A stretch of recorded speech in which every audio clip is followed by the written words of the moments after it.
just made, they won't ever get cool. Do you have to make candy today? It's such a hot day. Well, I got all those new orders. Ed went out and got a bunch of new orders. My, if it keeps on like this, you're going to be opening a new shop. That's what Ed was saying last night, but I told him no, I want to be a dancer. The only problem with dancing is that it takes so long. You've been dancing for quite a long time. Only 8 years, Mother. After all, you've been writing plays for 8 years. We started around the same time, didn't we? Ah, but you can't count my first 2 years because I was learning to type. I think that candy's hurting now, Miss Essie. Oh, thanks, Reba. I'll bring some in, Mother. I want you to try some. Finish the second act, Miss Sycamore? What, Reba? I said finish the second act, Miss Sycamore. No, I sort of have Cynthia entering the monastery. Monastery? She was at a club, wasn't she? Yes, but she gets tired of the Kit Kat Club, and there's this monastery, so she goes there. Do they let her in? Why, I make it Visitor's Day, so of course anybody can come. Oh, of course.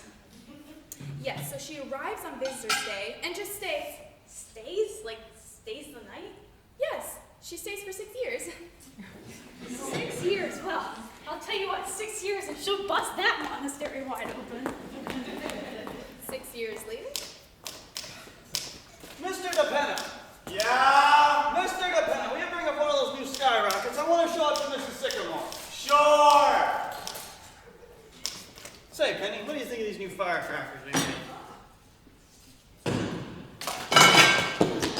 Nice, huh? Yes. Paul, dear, were you ever in a monastery? No, I don't think I was. But wait till you see the new rocket we made. Gold stars, blue stars, then a bomb, and then a balloon. Mr. DePenna thought of the balloon. Is that what you've been doing all day? Yes, here we are. Yes. Sycamore V2. What do you think, Penny? Costs us 18 cents to make and we can sell them for 50. How many do you think we can make before the 4th of July, Mr. DePenna? Well, we still got roughly 2 weeks yet until we need to take the stuff up to Mount Vernon. What day do you want to do that? Sometime a couple days that week. We're going to need a bigger booth this year. Got a lot more stuff made up. Come on, we're not through yet. Hold on. Look, Mr. Sycamore, I'm afraid the powder's just a bit close to the balloon. But we got the stars and the bombs in between. It should be just fine. Come on. But that don't give the balloon time enough. The balloon needs plenty of time. Come on. Let's go down in the cellar and try it. All right. Mr. DePenna, if the girl you loved entered a monastery, what would you do? I don't know, Mrs. Sycamore. It's been too long. Is Miss Alice going to be home for dinner tonight, Miss Sycamore? What, Reba? I don't know, maybe? All right.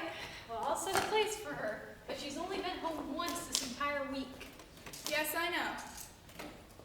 Miss Essie's making some mighty fine candy today. She's trying a new kind of nut. Coconut. Yes, that's nice.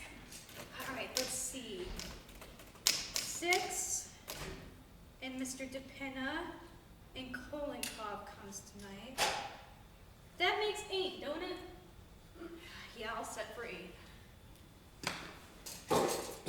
Reba, I think I'll put this play away and go back to the war play. Oh, the war play. I always like the war play. Boom, boom! They'll be better when they're harder, Mother. But try some. I want to know what you think. They look lovely. What do you call them? I think I'll call them love dreams. That's wonderful. I'm going back to the war play, Essie. Oh, are you, Mother? Yes, I sort of got myself into a monastery and I can't get out. Oh, well, it'll come to you. Remember how you got out of the club?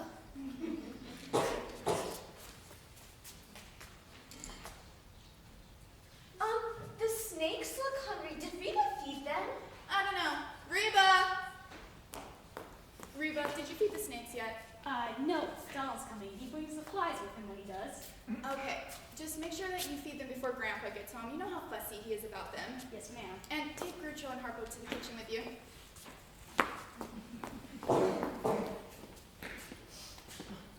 Mr. DePenna was right about the balloon. It was too close to the powder. Want to watch your father? They're on the table. No thanks, I've got to watch. I'm going back to the war plate, Pa. That's nice. We're putting some red stars after the bombs and then the balloon. That ought to do it. You know, Mr. Kolenkoff says I'm his most promising pupil. You'd think with 40 monks and one girl that something would happen.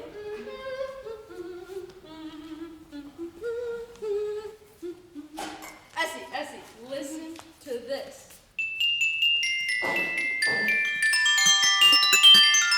I like that, Ed. Did you write it? No, Beethoven. You in it? I made those new candies this afternoon. You did? You can take them around tonight. All right, I will. Now listen to this finish. This is all me. Do you like it? Yes, I do, Ed. Remember when Kolenkoff comes, will you?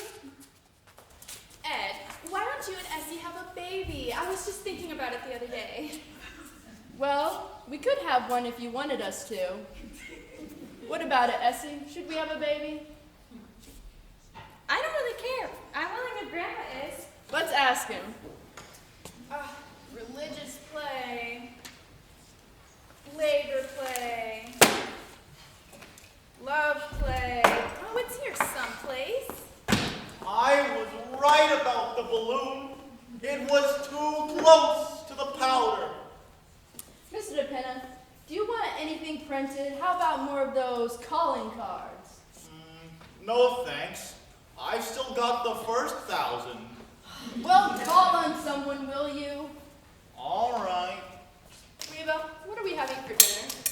I want to print the menu. Oh, we'll have watermelon, cornflakes, some of the candy Miss Essie made, and meat. But I forgot what kind. I think I want to set the menu up in bold-faced Chetnam tonight. Yeah, that ought to do it. And if I want to print some descriptive matter for the candies, I better do it soon. Ed, do you think anyone reads those things that you put on the side of the candy boxes? Oh, here it is. Poisonous gas. That must be Donald. Look at Reba smile. Boyfriend, eh, Reba? Donald and Reba, sort of like Porgy and Bess. Hello, Reba. Oh. Evening, everybody. Evening. How are you, Donald? I'm pretty good, Mr. Ed. How you been, Miss Sycamore? I'm fine. Donald, Yes, ma'am. were you ever in a monastery? No, I don't go no place much. See, I'm on relief. Here are those slides you asked for, Reba. Got a big lesson today. Sure did.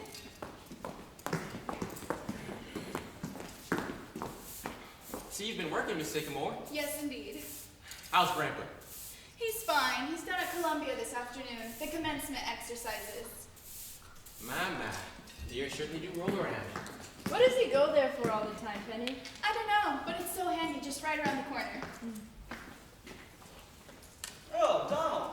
Say, Mr. DePenna and I are going to take the fireworks up to Mount Vernon in the morning. Could you give us a hand?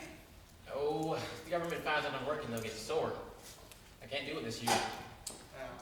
Well, thanks anyway. Say, Ed, I had a wonderful idea in the bathroom just now. I was reading Trotsky. It's yours, isn't it? Yeah, I left it in there. Who is it? You know, Trotsky, the Russian Revolution. Oh. Anyway, it struck me as a great idea for a fireworks display. Remember the last days of Pompeii? Yes, Palisades Park. That's where we met. Well, I'm going to do the Revolution, a full hour's display. Say, Oh, that's wonderful. Thank you. The red fire represents the flag, right? Yes, and the Tsar and the Cossacks. and the friend of the slaves. No, Donald, the Russian Revolution. Hello, Grandpa. Well, sir, you should have been there. That's all I can say. You should have been there. Was it a nice commencement, Grandpa? Wonderful. They get better every year.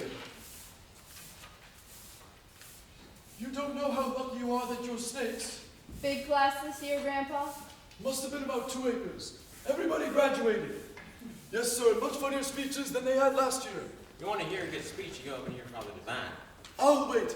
They'll have him at Columbia.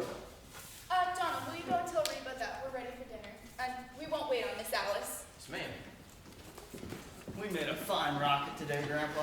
Wait till you see it. Evening, Grandpa. Evening, Mr. DePena. Didn't we make a fine rocket, Mr. DePena? We most certainly did. I wonder why they don't have fireworks at commencements. They don't make enough noise. You take a good commencement orator, and it'll drown out an entire carload of fireworks. And say just as much, too. Don't the graduates ever say anything? No. They just sit there in cap and nightgown, get their diplomas, and then along about 40 years from now, they'll suddenly ask themselves, where am I? Oh, hello, Grandpa. Have a nice day. Hello, have a nice day. Don't I ever get kissed? Excuse me. I'll take a tomato, too. No, I could have used a couple of these this afternoon. No, thanks. Oh, play something in.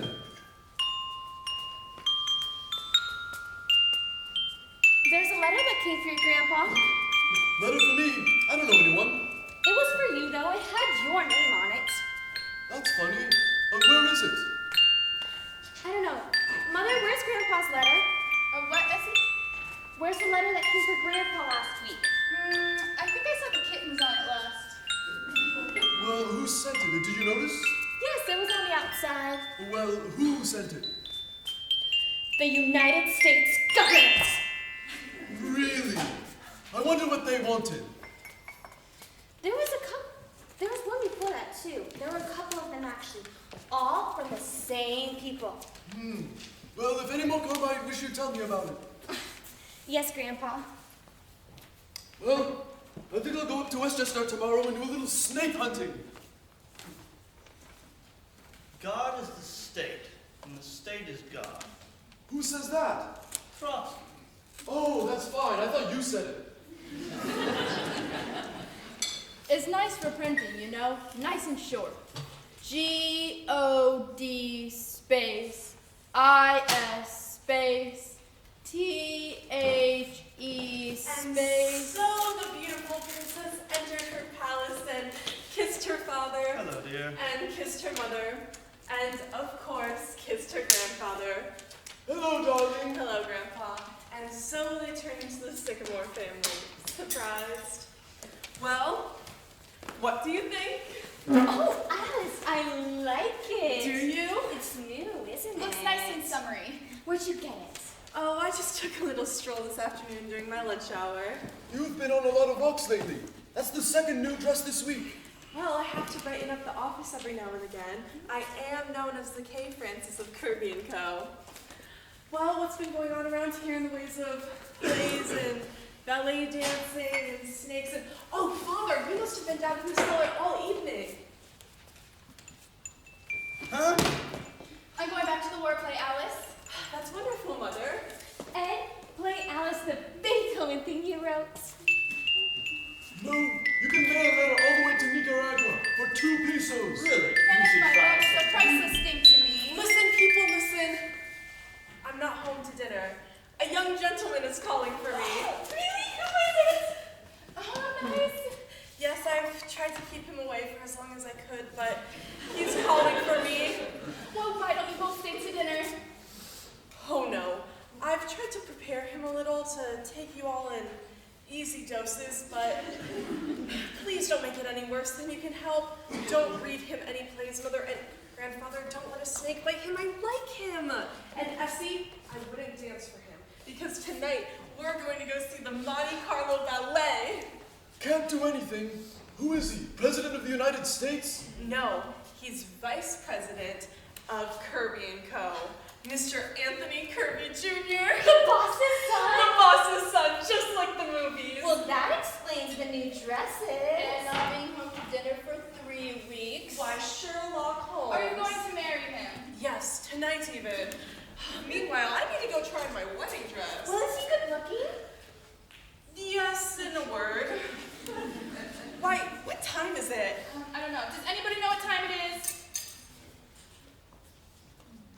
Oh, Mr. DePena might know. It was 5 o'clock a couple of hours ago. Oh, I know better than to ask any of you people. Mother, will you let me know the minute he comes? Of course, dear. No, but I mean the minute he comes. Why, of course. Well, be sure. Well, what do you think of that? She seems to like him, if you ask me. I should say so. She's got it bad. He must be crazy about her. He must be the one who's been taking her out every night. Oh, I think I hear him at the door. All right, now remember what Alice said and be very nice to him. Yes, dear. Well, let's take a look at him.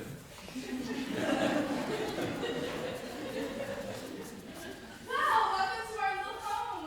How do you do? I'm Mrs. Sycamore. This is Alice's father, Grandpa, Essie, Alice's sister, and Essie's husband, and Carbuncle. Now give me your hats and make yourself right at home. I'm afraid you must be making some kind of mistake. How's that? My card. Wilbur C. Henderson, Internal Revenue Department? That's right. What can we do for you? Does Mr. Martin Vanderhoff live here? Yes, sir, that's me. Uh-huh.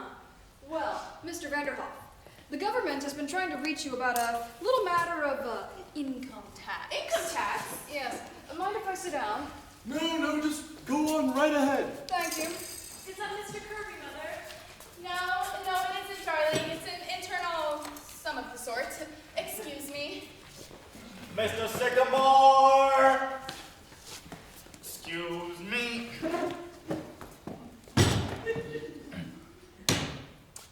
What is it, Mr. DePenna?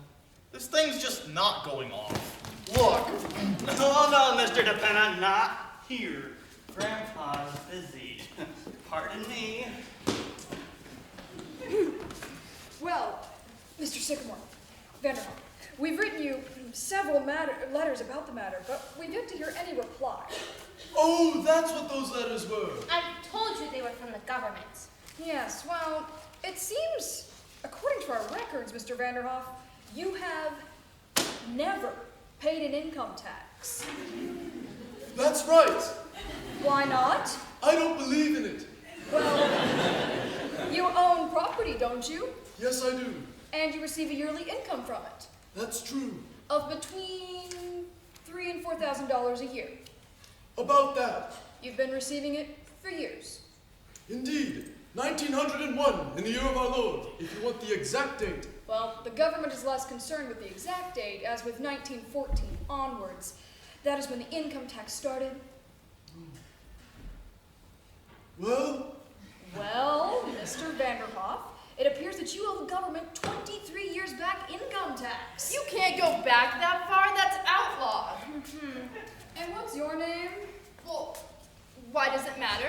Ever filed an income tax return? No, sir. Ah. And what was your income last year? $28.50, right, Essie? Yes, sir. If you please. Now, Mr. Vanderhoff, I'm certain that you know there's quite a hefty penalty for not Penalty? paying an income tax. Mr. Henderson, may I ask you something? Well, Suppose I pay back this money. Mind you, I'm not saying I'm going to pay it. But for the sake of this argument, let's say I did. What's the government do with it? how do you mean? What's the government do with my money? If I go to Macy's and I buy something, there it is, I see it. What's the government give me? Why, the government gives you everything. It protects you. What from? Well, foreigners, invaders that can come over here and take everything that you've got. Oh, I don't think they're going to do that. If you didn't pay an income tax, they would. How do you think the government keeps up the army and the navy, all of those battleships? Oh, we haven't used battleships since the Spanish-American War. And what did we get out of that? Cuba. And we gave that back. I wouldn't mind paying the tax if it was for something sensible. Sensible? What about the Supreme Court, Congress, the president? We've got to pay them now, don't we? Not with my money, no sir. Now, just a minute. I am not here to argue with you. All I know is you haven't paid an income tax, and you've got to pay it. Well, they've got to show me. I don't have to show you anything. I just told you all those buildings down in Washington and the Constitution and interstate commerce. The Constitution was paid for long ago. And interstate commerce, what is interstate commerce anyhow? There are 48 states. See? And if it weren't for interstate commerce, nothing could get from one state to another. See? Why not? They've got fences? No, they've got fences, they've got laws!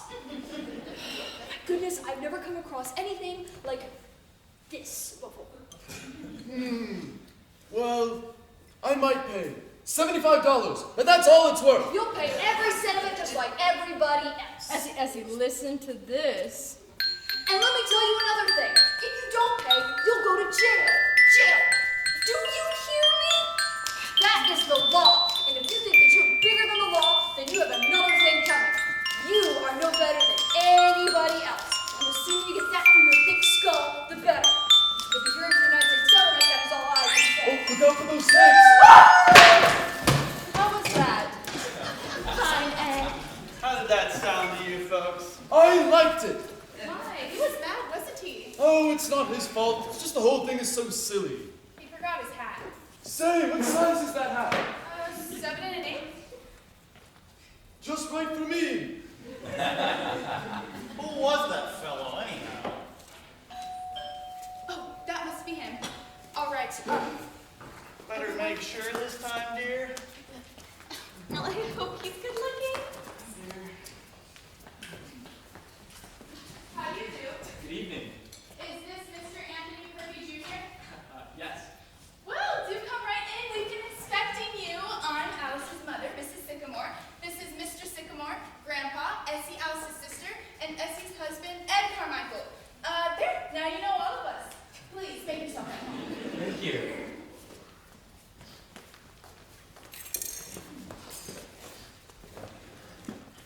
Alice, will you come down? He's here, and he's very lovely. I'll be right down, Mother. Please, have a seat. Oh, thank you. I hope I'm not keeping you from dinner. No, no. Have a tomato? Oh, no thanks. What about a piece of candy? Oh, no thank you. Oh, I'm so sorry. This is Mr. DePenna, Mr. Kirby. How do you do? How do you do?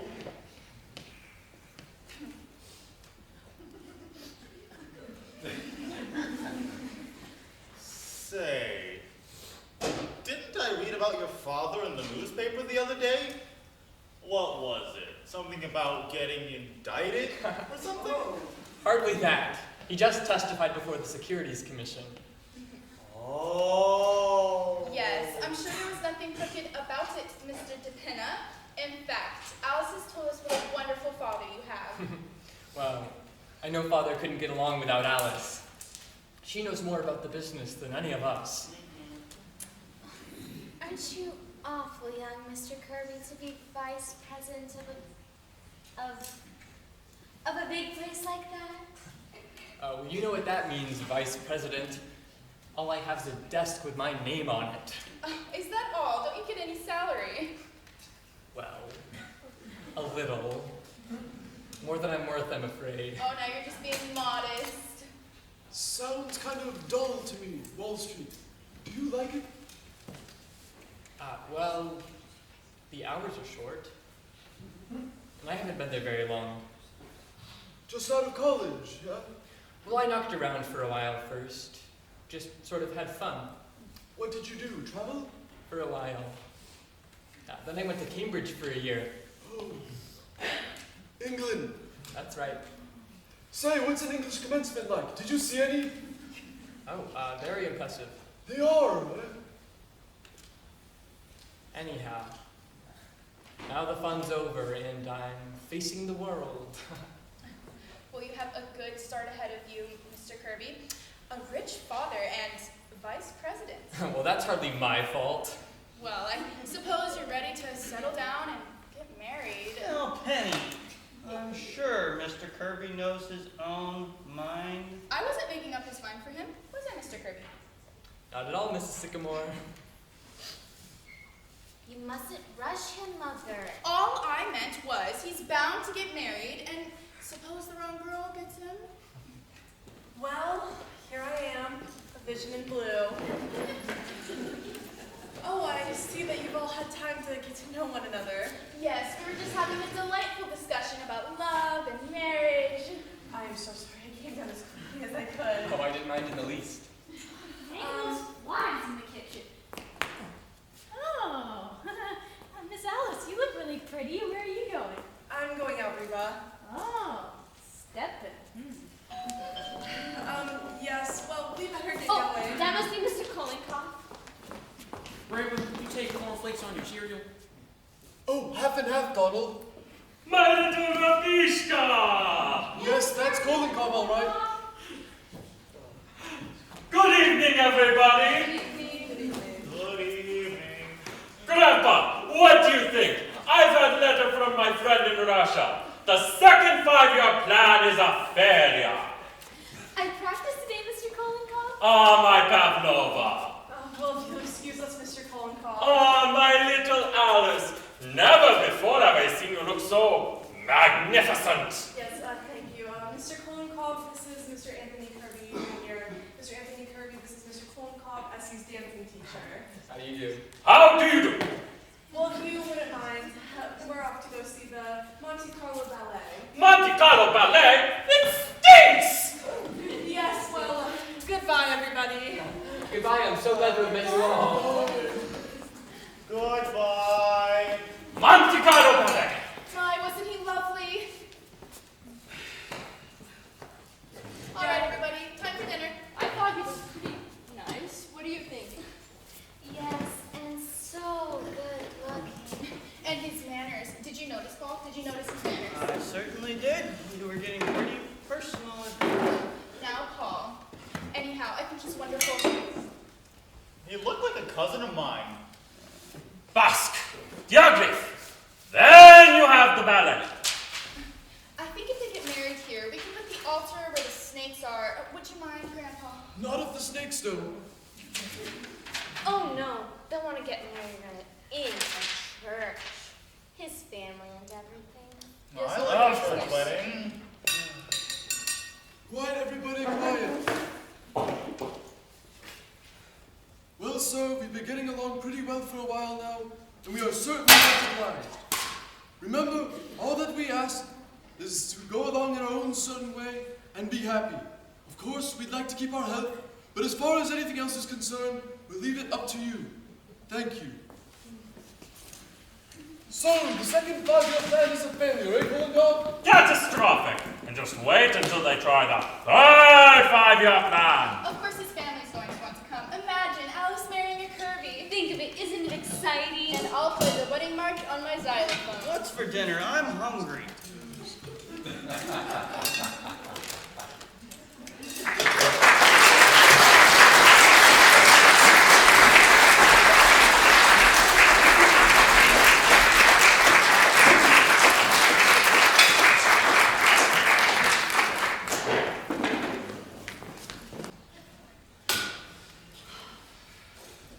I could see them dance every night of the week. I think they're marvelous. They are, aren't they? But of course, just walking inside any theater gives me a thrill. Well, it's been so lovely, Tony. I hate to have this evening over. Oh, is it over? Do I have to go right away? Not if you don't want to. I don't. Would you like something to drink? Wonderful. I'll go check and see what's in the icebox. You could come along. I'd follow you to the ends of the earth. Just the kitchen is fine.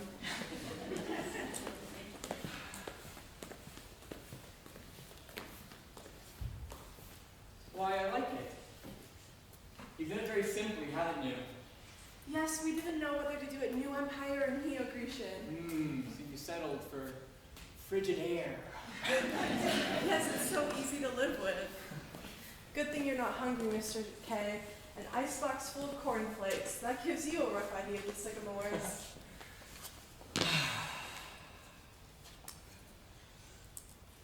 Of course, why they make these bottles so hard to open, I never did. Ah! All over my shoes! I'm so sorry.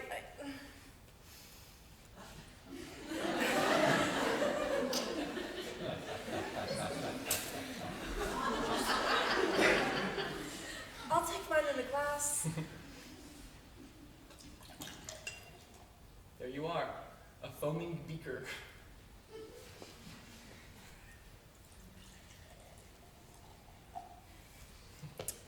Well, anyhow, it's cold. Now, if you'll please be seated, I'd like to offer a toast. We are seated, Tony. Miss Sycamore, to you. Thank you. And to you, Mr. Kirby.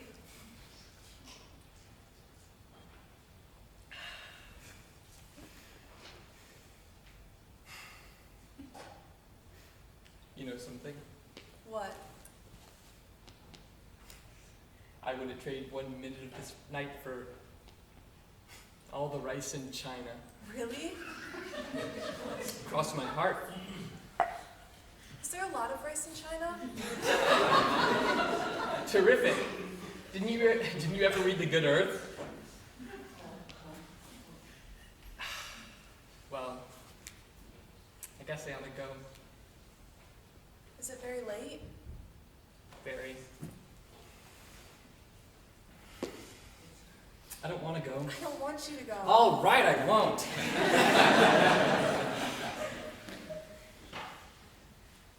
When will you take your vacation? The last 2 weeks of August. I may take mine then, too. Really? What are you going to do? I don't know. I haven't thought much about it. Going away, do you think? I might not. I like the city in the summertime. I do, too. Wait, but don't you always go to Maine in the summer? That's right. Oh, but I'm sure I would like the city in the summertime if... Oh, you know what I mean, Alice. I'd love it if you were there. Well, I guess I'd like it if you were here too, Tony. You know what you're saying, don't you? What? That you'd rather spend your summer with me than with anyone else? Was I? Well, if it's true about the summer, how would you feel about the winter? I suppose I might like that. Then there's spring and autumn. If you could see your way clear about those, Miss Sycamore? I might. Well, I guess that's the whole year. We haven't forgotten anything, have we? No. Well then. Alice, is that you, dear? What time is it? Oh! Mr. Kirby, excuse me. I hope I wasn't interrupting anything. Not at all, Mrs. Sycamore. No, Mother. I just came down for my manuscripts, and then you two can go right on ahead. Here we are. Love takes a holiday. Well, good night. Good night, Mrs. Sycamore. I think you can call me Penny. Don't you, Alice? At least I'd hope so. Good night. Oh, what's that? Oh, don't worry, Tony. That was just my father. Oh. This time of night? This time of night, any time of night, any time of day.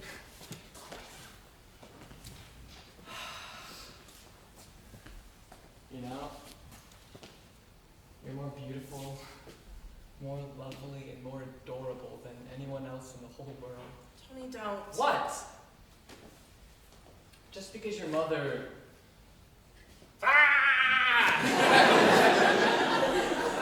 All mothers are like that, Alice, and Penny's a darling. You see him even calling her Penny. No, listen, Tony. This is something I should have said a long time ago, but I let myself be swept away because I loved you so. Darling. No, I want to make it clear to you. Your family and mine, we're of a whole different world, a whole different type of people. I don't mean money or socially, no, that's much too silly.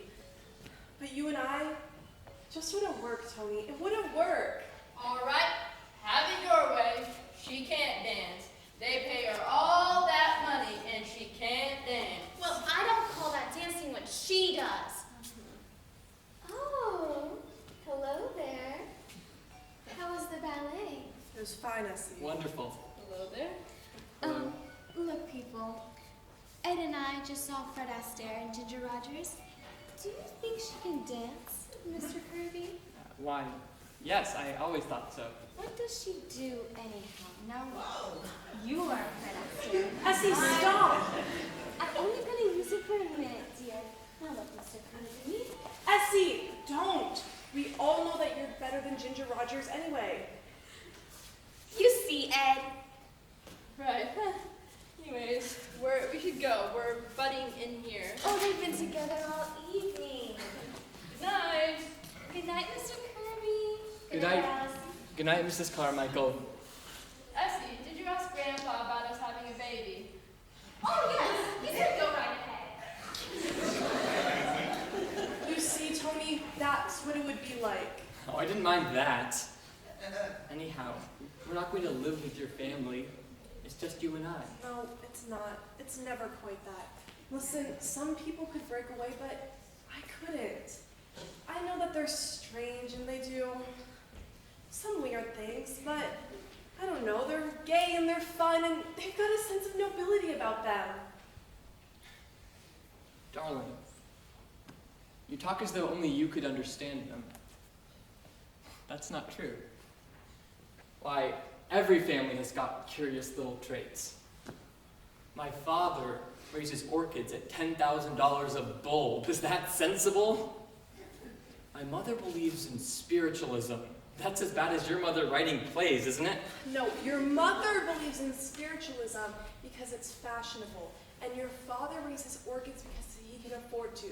My mother writes plays because 8 years ago, a typewriter was mysteriously delivered at our door.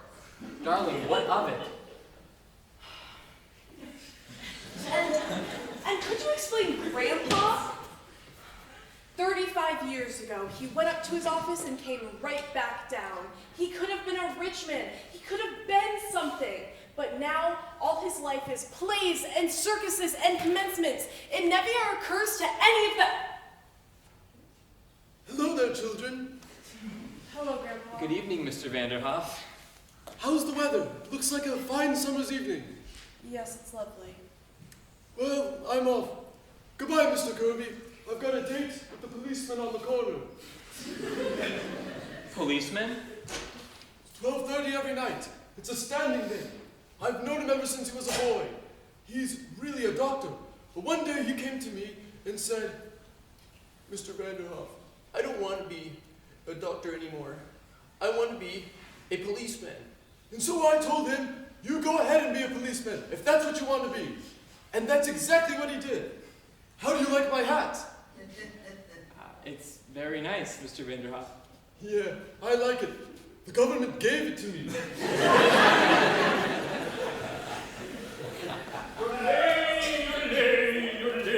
Sing with me, Kitty. Sing! Yodel, yodel, yodel.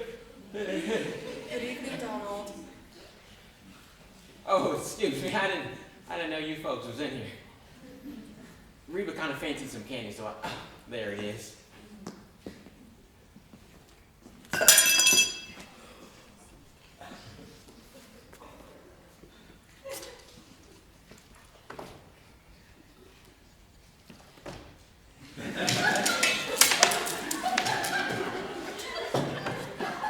Y'all don't want any, do you? No, Donald. Thanks. Was the evening nice? Yes, Donald.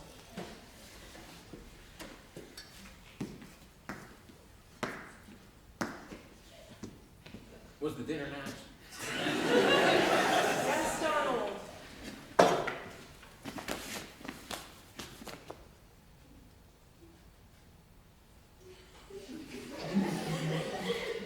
Was the ballet nice? Yes, Donald. That's nice.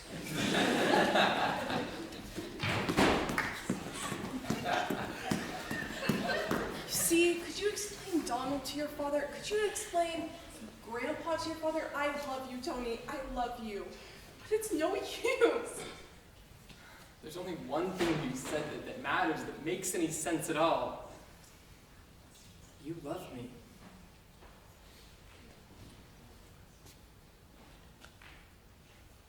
But darling, I know him so well. But don't you think other people have had the same problem? Everybody has a family. Not one like mine. That doesn't stop people who love each other. Darling, won't you trust me and go on loving me and forget everything else? How can I? Because nothing can keep us apart. You know that. You must know it. They want you to be happy, don't they? They must. Of course they do, but I couldn't ask them to change. I wouldn't want them to change. And they won't have to change. They're charming, lovable people, just as they are. Everything will work out fine. You're worrying about something that may never come up. Am I? All that matters is that we love each other. That's so, isn't it? Yes. Well then. Why, Tony! Now, I'd like to see a little gaiety around here. Young men calling and getting engaged and everything. Well, what do I say? Well, first you thank the young man for getting engaged to you. Thank you for getting engaged to me, Mr. Tony. And then you tell him what it was about him that first took your girlish heart. The back of your head.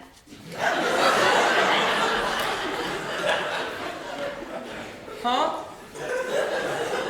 Yes, it wasn't your smile and it wasn't your money. It was the back of your head. I don't know. I just liked it.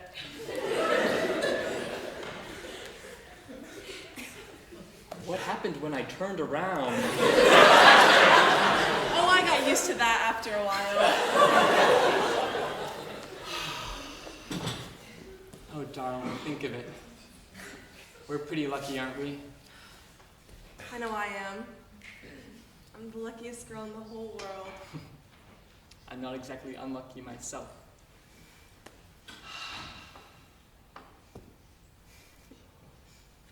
Oh, dear, I guess I oughta... Good night, Alice. Until tomorrow.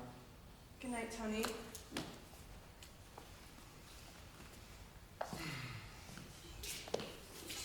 Isn't it wonderful we work in the same office? Otherwise, I'd be hanging around here all day. Why, Tony, how are we gonna go on as if nothing had happened? Thank God I'm vice president. I can dictate to you all day. Dear Miss Sycamore, I love you, I love you, I love you! Darling, you're such a fool. Why don't you meet me in the drugstore tomorrow morning before you go up to the office? I'll have millions of things to say to you. Really? And then lunch and then dinner tomorrow night? Why, Tony, what will people say? It's got to come out sometime. In fact, if you know a good house talk, I'd like to do a little shouting. Yes, sir, Mr. DePenna, we did a good night's work. Let's see, that is 500 Black Panthers, 300 willow trees, and 8 dozen junior kitty bombers. Pretty good indeed. My best work yet. Hello, Alice. Did you just get in? Oh, no, Father, I've been home quite a while. Did you have a nice evening? I had a wonderful evening. Say, I'd like you to take a look at this new red fire Mr. DePenna and I just made. Mr. DePenna, turn out the lights. I want Alice to get the full effect. What do you think of this red fire, Alice? I'm sorry, what, Father? Mr. DePenna, the lights! What do you think of this red fire, Alice? Isn't it beautiful? It's wonderful, Father. Everything's wonderful. And that red fire, I think that might be the most beautiful red fire in the world.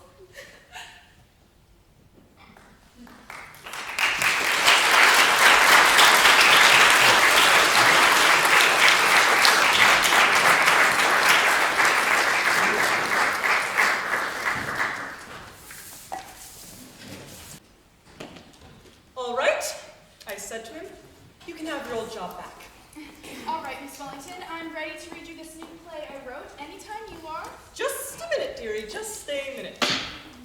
Oh, I hope you won't mind my asking this, but you don't eat candy while you perform on stage, do you? I'm just asking. I'm glad you brought it up.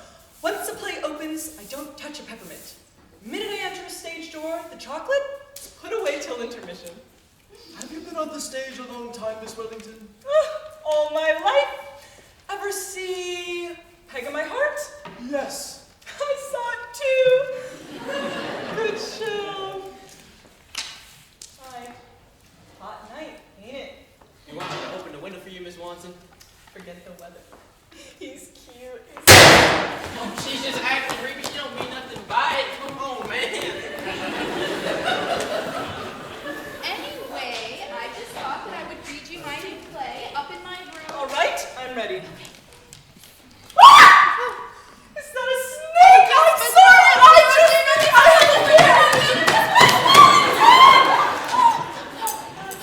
She's out like a light. Better let her sleep it off. You know, we got plenty around. We could send one home with her. Reba, Miss Wellington just passed out. Do you think she'll be all right? Yes, but I wouldn't cast her as Eve in one of your religious plays. I suppose I'll just have to wait. Penny, next time you meet an actress on top of a bus, I think I'd wait to send her to the play and bring her home to read the script. Ed, I wish you would stop printing and take those love dreams around. You've got to get back in time to play for me when Coloncroft comes.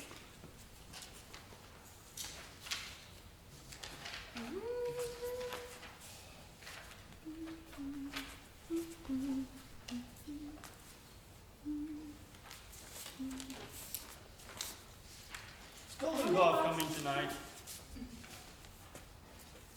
Yes, is he coming tonight? Yes, tomorrow night's his night, but I had to change on account of Alice. Oh, big doings tomorrow night, huh? What do you think they'll be like, his mother and father? Ed, what are you doing? Penny, did I show you the new mask I made? Oh. Guess who it is? Now, wait a second, Ed. Don't tell me. Helen of Troy. It's Mrs. Roosevelt. You know the handy thing about these Lego sets? You can build just about anything with them. Last week it was the Empire State Building. What is it this week? The Andreasen Center for Wellness, of course. What do you think? A little too fancy, don't you think? I'll rebuild it. How about that? Mr. DePenna, will you check outside to see if there's someone standing in front of the house? Why? What for?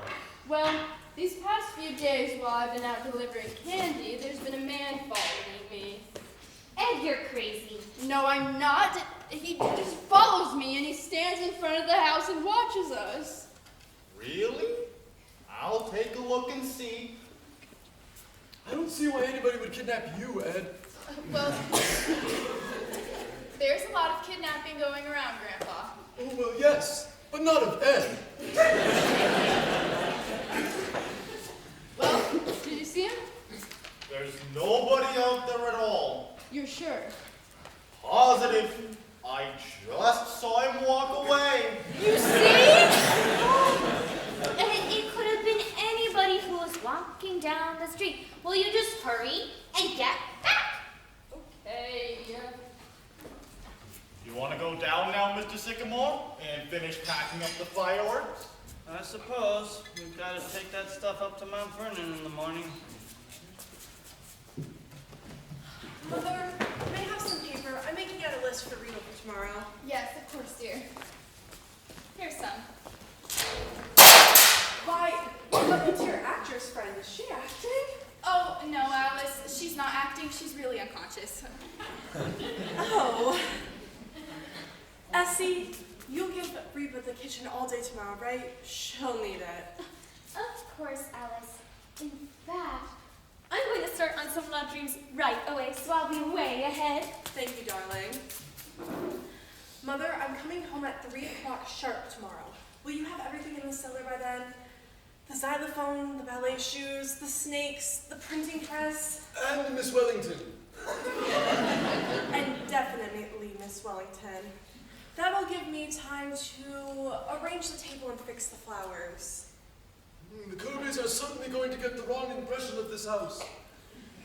And suppose we have to have the cocktails ready by 7:15, just in case they happen to come a little early.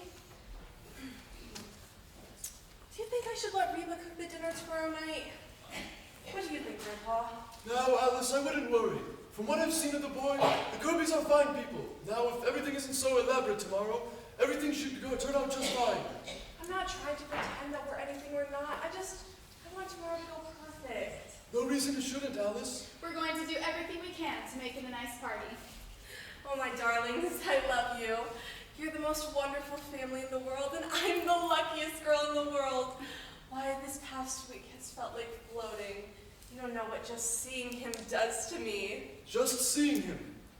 Seeing him at lunch and dinner until 4 o'clock in the morning. Then at 9 o'clock the next morning, when you go to the office, there he is. Just seeing him, huh?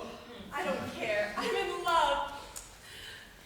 Reba! Reba! Nice, isn't it? Nice to see her so happy. Yes, and Donald and Reba, even though they're not married. Nice the way that Ed and Essie get along, too. Yes. Do you suppose Mr. DePenna will marry anyone? Oh, there's Miss Wellington.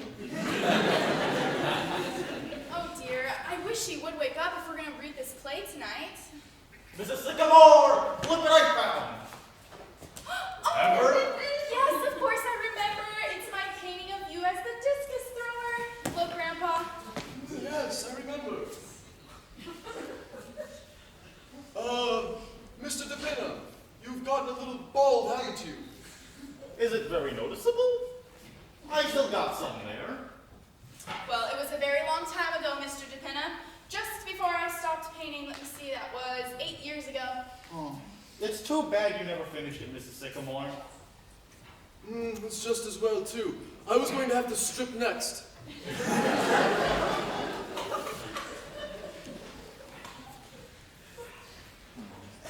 I always meant to finish it, but once I started writing the play, that was that. I never painted again.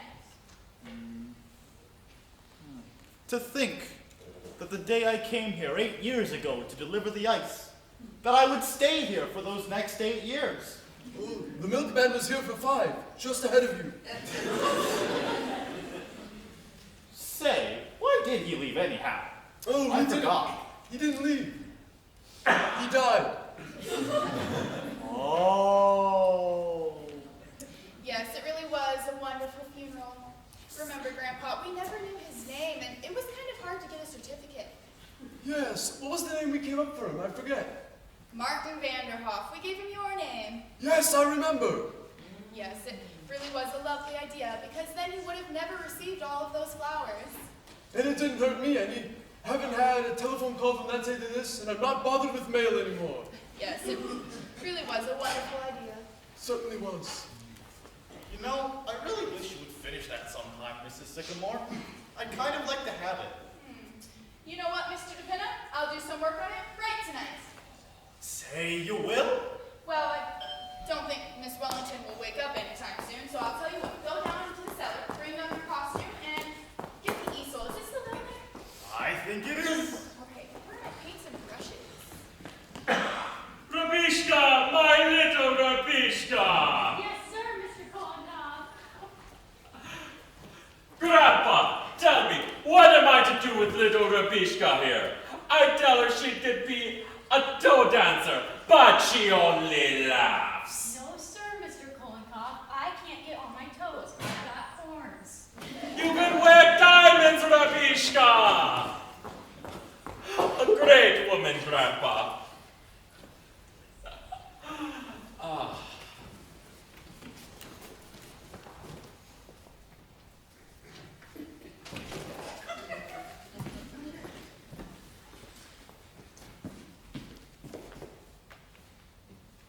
What is that?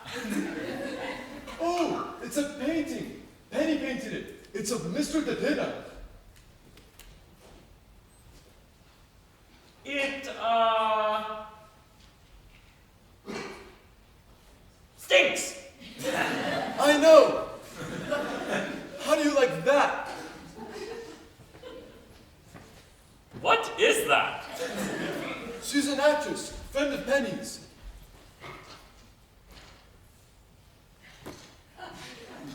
She's, unconscious? You could say that, yes. How are you doing, Kolenkov? Ah, Grandpa, life is chasing me around inside like a squirrel. Tis, eh? What's new in Russia? Any news from your friend in Moscow? I've received a letter from him. I saved you the stamp. Thank you, Kolenkov. They have sent him to Siberia. Really? How's he like it? Oh, he has escaped. He has escaped and gone back to Moscow. He'll get them before they get him.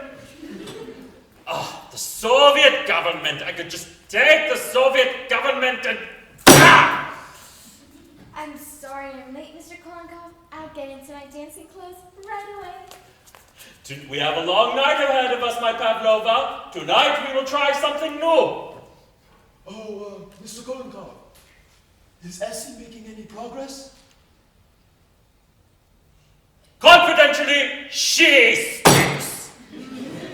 Well, as long as she's having fun. You sure do tickle Reba, Mr. Kolenkov. She's laughing her head off out there. She's a great woman. Oh, Donald, what do you think of the Soviet government? The what, Mr. Kolenkov? I withdraw the question. Tell me, what do you think of this government? Oh, I like it fine. I'm on relief, you know. And you like that? Yes, only thing is you got to go down to the place every week to get it. And sometimes you got to stand in line for pretty near half an hour. Government ought to be run better than that, don't you think, Grandpa? Government ought to stop sending me letters. They want me to go to the United States Marshal Office on Tuesday at 9 o'clock. Oh, income tax. They have got you, Grandpa. I'm supposed to pay so as to keep Donald on relief. You going to pay from now on, Grandpa? That's what they want. You mean I can come right here to get it instead of standing down there in that line? No, Donald, I'm afraid you're going to have to waste a half hour of your time every week. Well, I don't like it. Breaks up my week. He should have been in Russia during the revolution. Then he would have to wait in line. A bread line. Oh, Grandpa, what they have done to Russia. Think of it. The Grand Duchess Olga Katrina, a cousin of the Tsar. She is a waitress in Child's restaurant. I just ordered baked beans from her the other day. It broke my heart. Crazy world we live in, Grandpa. Oh, the world's not so crazy, Kolenkov. It's the people in it. Life is fine if you just relax. Relax? How can you relax at a time like this? Well, if people did relax, there would be no times like this. That's just my point. Life is kind and beautiful if you let it come to you. But a lot of people forget that. I know I did. I was right in the thick of it. Clawing, fighting, scratching, regular jungle. One day I realized I wasn't having any fun. And you did what? Just relaxed. 35 years ago. And I've been a happier man ever since. Oh, hello, Mr. Kolonkov. Ah, Miss Alice, I have not yet been able to see you to offer my congratulations. Thank you. I wish you a happy life and many children. That is my wish for you. That's quite the thought. Ah, love. Love is all we have in this world, Grandpa. That's true. But there is plenty of that. And pretty soon, Stalin will come and take that from you. I tell you, Grandpa. Feels so nice to get back into my art things again. They still look all right, don't they, Grandpa? Yes, indeed. You are a breath of Paris, Madam Sycamore. Thank you, Mr. Kolonkov. I didn't know you was working for the WPA. Oh, no, Donald. I used to paint long ago. It happened again! It happened again! There was a man following me everywhere I went. Nonsense, Ed. No, it happens every single time I go out to deliver candy. Maybe he wants a piece of candy. It's easy for you to laugh, Grandpa. You're not the one being followed. You do not know what following is. In Russia, everyone is followed. I was followed right out of Russia. You see, Ed, the whole thing is just nonsense. Well, maybe. Ah, here we are. Where do you want this? Over there? Yes, here. For tonight's lesson, we will do the first movement of Scheherazade. Mr. DePenna, has your figure changed in the last 8 years? No, I don't think it's very different. Yes, Miss Wellington, yes! Oh dear.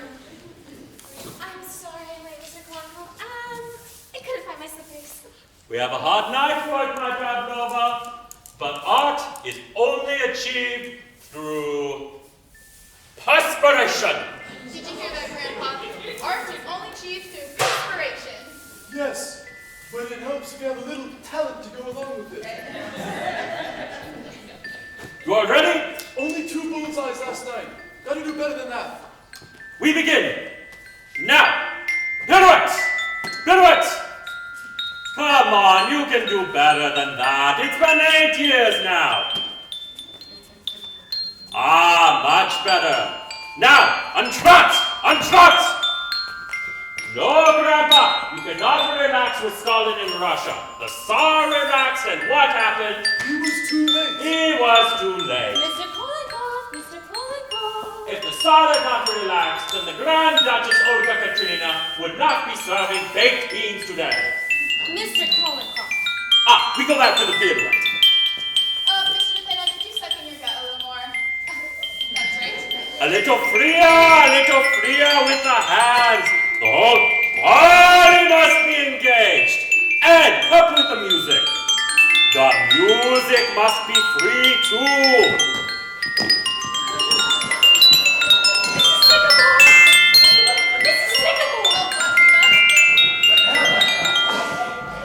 Good evening.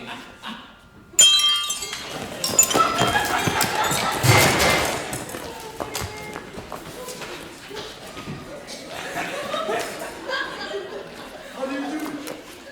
How do you do? Are we too early? No, come on right in. It's perfectly all right. We're glad to see you.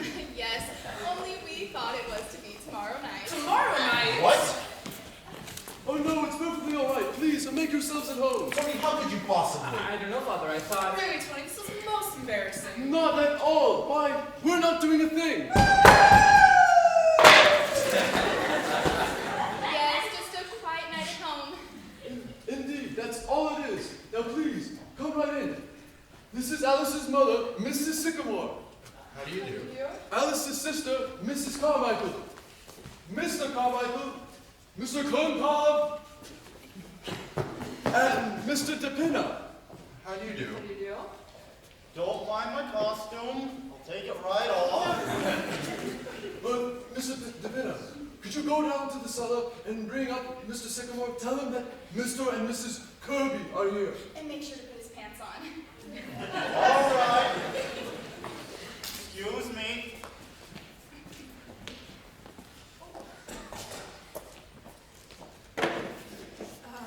Thank you. Alice, will you come down here? We have a surprise for you. Just come down.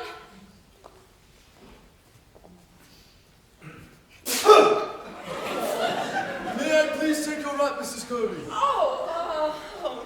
Thank you. You're perfectly sure.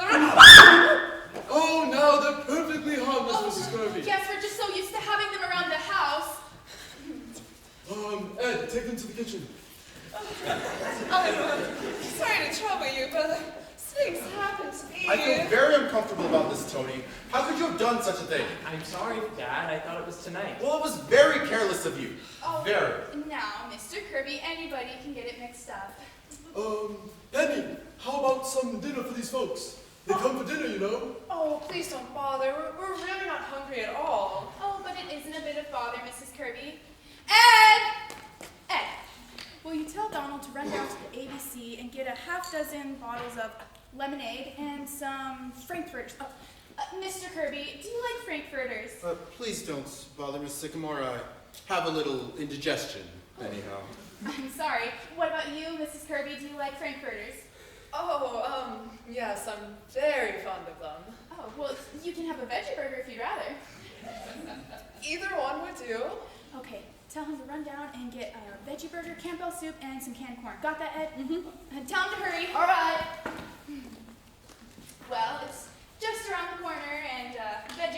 don't take any time to cook.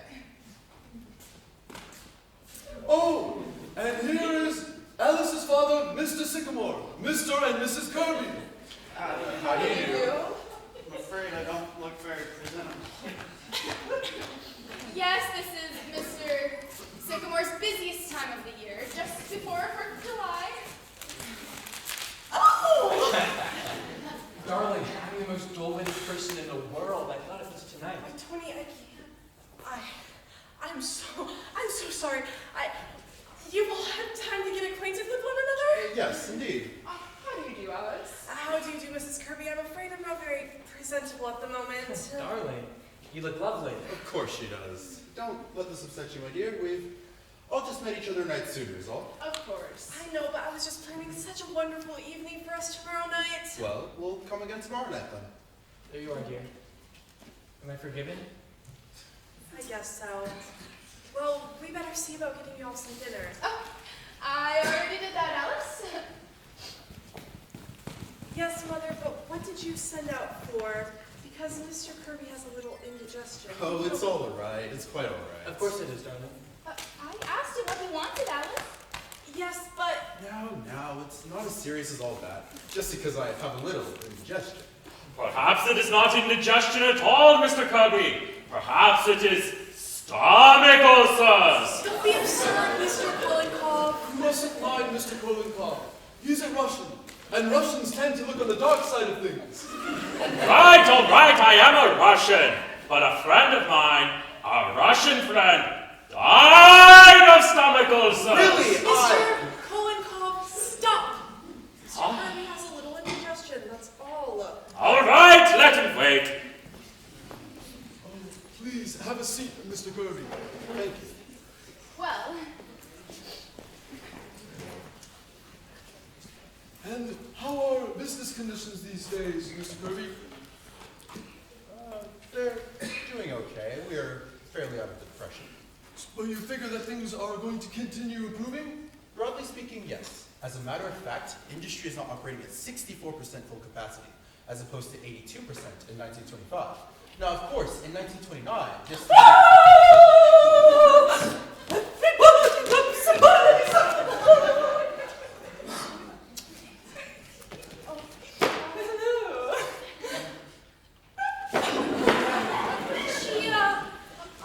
Now that may seem a little strange to you folks, but she must be held accountable for her actions. She's an actress friend of Penny's. She came over and was overcome by, heat. yes, some people feel it more than others. Excuse me. Oh, yes, Pete. Mrs. Kirby, you normally get away from that, going up to Maine every summer? As a rule, I had to come down this week, however, for the flower show. Mother wouldn't miss that for the world. That blue ribbon is the high spot of her year. I want a ribbon and a flower show once, Alice, remember? For raising onions! That was a garden show, Essie. Oh. Well, she's all right. Has Donald returned? No, Mother, he hasn't. Oh, I'm afraid you must be starved. Oh, no, it's quite all right. Hello. What's this? I didn't know there were little children in the house. Nope, that's mine. Isn't it beautiful? Yes. Well, I suppose every man has his hobbies, or do you use it as a model of some kind? It's very fashionable. Nope, I just play with it. I see. Maybe you'd be better off if you had a hobby like that, Father, instead of raising orchids. Hey, you know, Tony, I wouldn't be too surprised. Oh, please, do tell us about your orchids, Mr. Kirby. Oh, some take 6 years to bloom? Think of that. Some of them take even longer than that. I've got one coming along that I've waited 10 whole years for. Oh, you know, Mr. Kirby, I was waiting for an orchid. Yes, you were, my dear. Yes. Now, of course, during that time, they required the most scrupulous of care. I remember a bulb that I was very fond of. Oh, Donald, did you get everything, Donald? Yes, ma'am. Only they didn't have any hot dogs, so I got some pickled pig's feet. Never mind, Donald, just take that all to the kitchen. If you would excuse me, Mr. Kirby, please go on about your orchids. I know that they'd all love to hear it, and yet if you would excuse me. It's kind of an expensive hobby, isn't it, Mr. Kirby, raising orchids? Do you like it? Yes, I do. And I feel that if a hobby gives a man sufficient pleasure, it's never expensive. That's very true. You see, I needed something to relieve the daily nerve strain. After a week on Wall Street, I'd go crazy if I didn't have something like that. Lots of men I know have yachts, just for that very reason. Why don't they give up Wall Street for a week? How's that? I was only joking.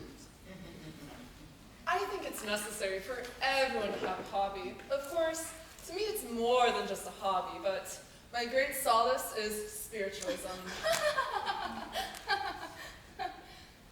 Spiritualism? Now, Mrs. Kirby, everyone knows that's a fake. To me, Mrs. Sycamore, spiritualism is, well, I'd rather not discuss it. Penny, dear, you do realize that you have one or two very interesting and fascinating hobbies of your own. Yes, but not silly ones. I don't think it matters what the hobby is, as long as someone has one. Yes. To be ideal, the perfect hobby must engage both the mind as well as the body. Look at the Romans. What was their great hobby? Wrestling. And wrestling, you have to think quick with the mind and act quick with the body. Yes, but I'm afraid wrestling isn't very practical for most of us, Mr. Kolnikov. I wouldn't make a very good showing as a wrestler. Nonsense! You'd make a great wrestler. You're built for it. Look. Mr. Kirby! Mr. Kirby! Father, are you all right? Where are my glasses? Oh, here they are, Mr. Kirby. Oh, I'm afraid that they're broken. Oh, I'm very sorry. But of course, next time you wrestle, Mr. Kirby, you will not be wearing your glasses. I do not intend on wrestling again, Mr. Kolnikov. Better sit down, Father. Mr. Kolnikov, how could you do such a thing? Why didn't anybody stop him? I think we should be going. Mother. Oh, please don't go, Mrs. Kirby. I've ordered eggs and a plain salad. Oh, please don't go, Mr. Kirby. Please don't go. I'm very sorry if I did anything wrong. And I apologize. It's quite all right. Yes, of course it is. It's all right, Alice. We're not going.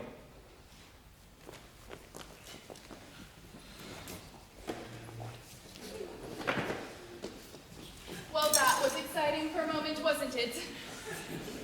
You were talking about your orchids, Mr. Kirby. How many varieties do you raise? I'm afraid I've quite forgotten about my orchids. Oh, I'm so sorry, Mr. Kirby. All right, what was it that I did that was so wrong? I threw him to the floor. Did I kill him? Please, Mr. Kolnikov.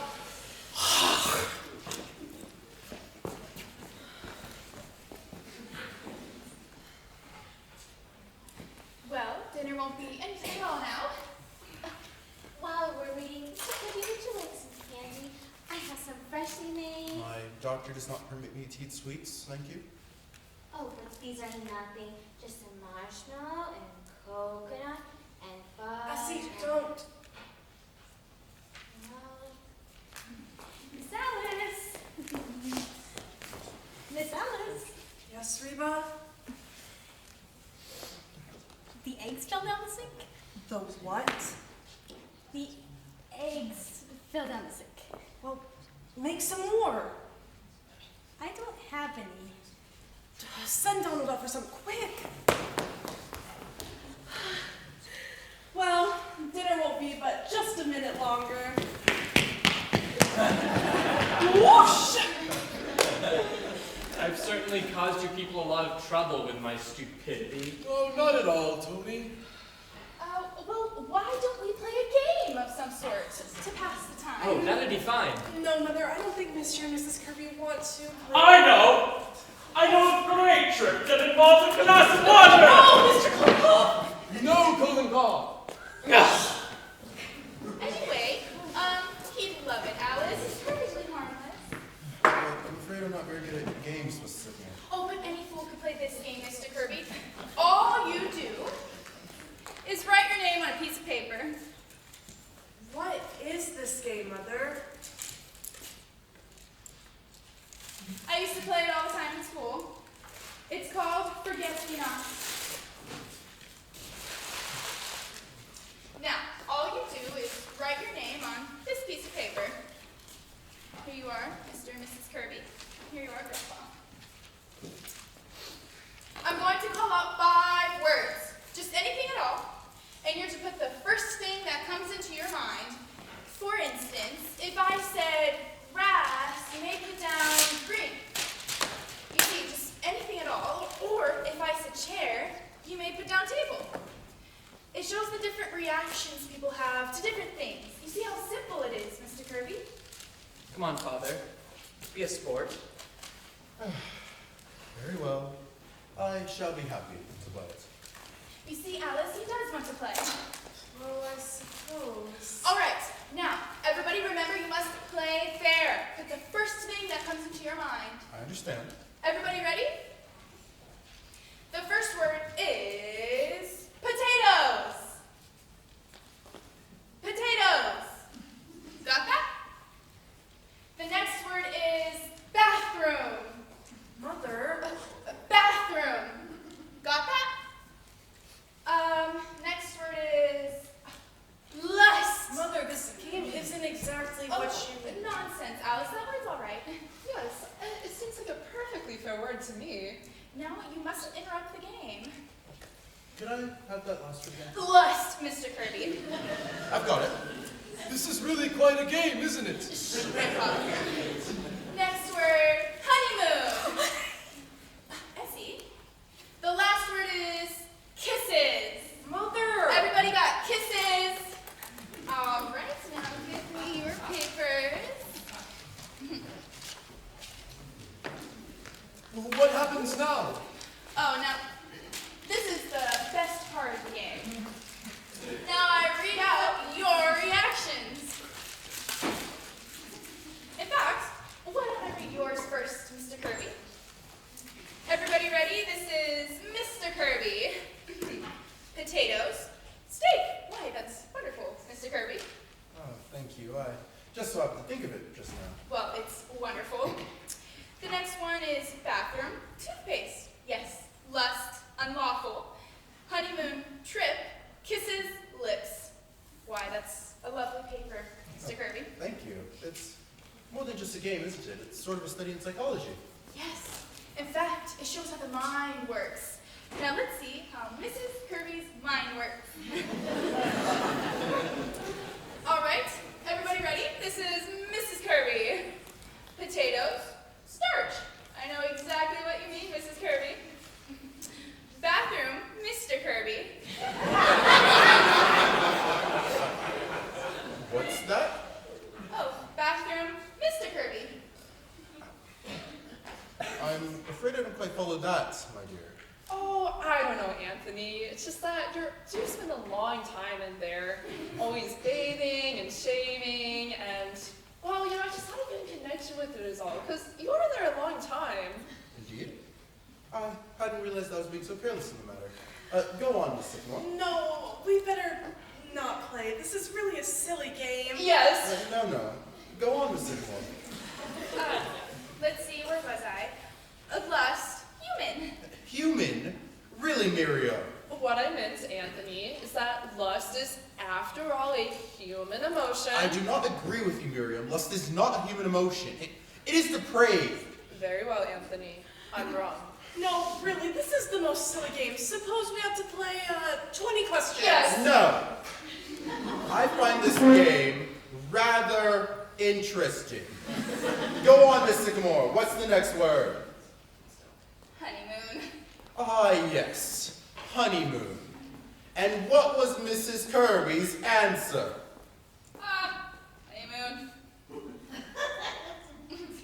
Dull.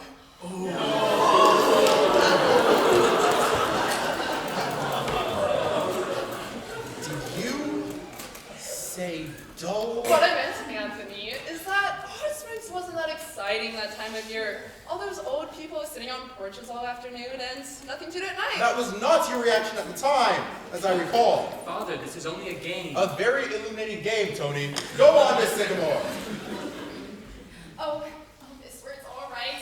Kisses Wall Street. Wall Street? What did you mean by that, Miriam? I don't know, Anthony. Nothing. nothing. Well, you must have meant something or else you wouldn't have put it down. It was just the first thing that came to mind. But what does it mean, Miriam? Kisses Wall Street. I don't know what it means. It's just that you're always going on about Wall Street, even when we're...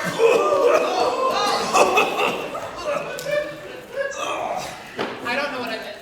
Alice, I'm afraid we should be going. This game has given me a terrible headache.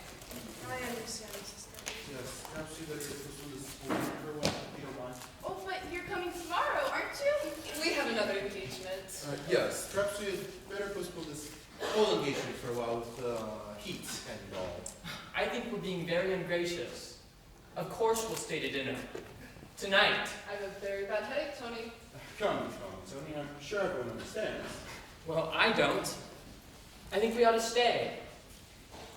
No, it's all right, Tony. What? What are you talking about? I know what your father means. Mr. Kirby, I won't be in the office tomorrow. I won't be back at all anymore. Alice, what are you talking about? I'm sorry, my dear. Very sorry. Are you ready, Miriam? Yes, Anthony. Darling, you mustn't mind this. Oh, it's been very nice to have met you all. Yes, lovely. Are you coming with us, Tony? No, Father, I'm not. I see. Your mother and I will be waiting for you at home. Good night. Stay right where you are, son! Don't move. How dare you, wife? What does this mean? What is all this? I demand an Change explanation. your mouth shut. Which one is it?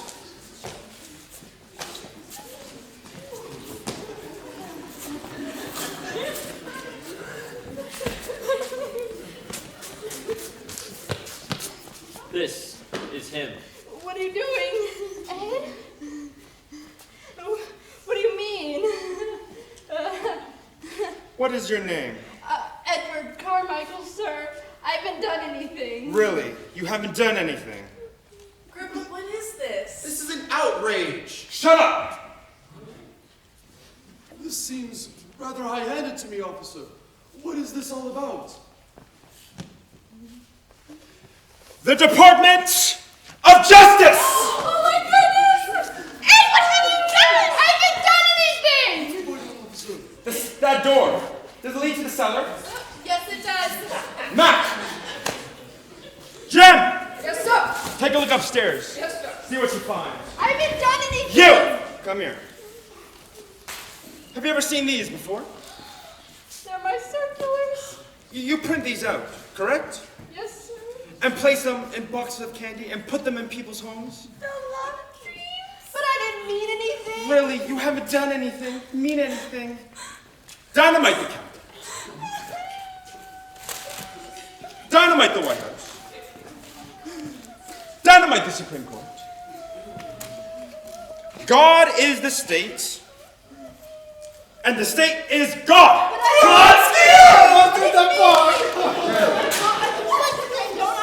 Oh, the government's in no danger from Ed, officer. He just prints, that's all. It's his hobby. He prints anything. Really? Printing? I refuse to stay here and let this continue on like this. Let me get my We were right. They have enough gunpowder down there to blow up the whole city. Everyone stay still! Everyone in this house is under arrest! Officer, this is all just nonsense. Shut up!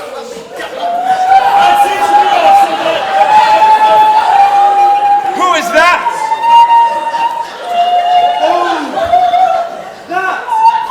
That is my mother. Your mother?